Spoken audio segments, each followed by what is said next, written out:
La ciudad está preparada para tratar cualquier diagnóstico positivo de coronavirus. Sin embargo, la capacidad instalada del sector salud está limitada.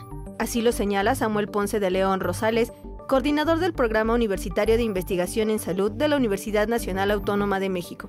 Por eso es fundamental que las medidas de prevención que se están planteando ya en relación a la higiene, en relación a la etiqueta respiratoria, en relación a la vigilancia de casos sospechosos, para poder establecer actividades de contención.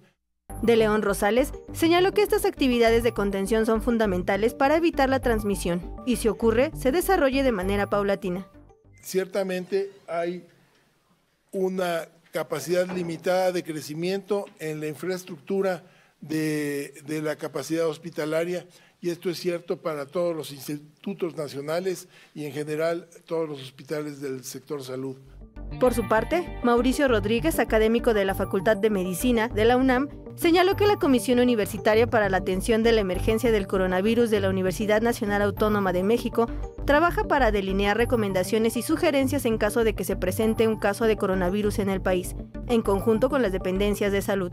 En el caso de México, ya lo anunciaba la Secretaría el otro día, está el INDRE ya implementando la metodología para que los laboratorios de los estados puedan tener esta capacidad.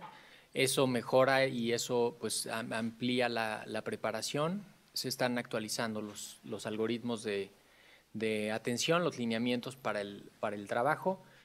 Los especialistas señalan que se debe anticipar y delimitar los casos para evitar contagios en el país. Si es que sucede, también han contemplado realizar tomas de muestras para realizar pruebas a domicilio. Daniela de la Garza de la Rosa Ambrosi, coordinadora del Diplomado de Epidemiología Hospitalaria del Programa Universitario en Salud, resaltó que el virus no ha llegado a México y que la comunidad debe mantenerse alerta y no caer en pánico.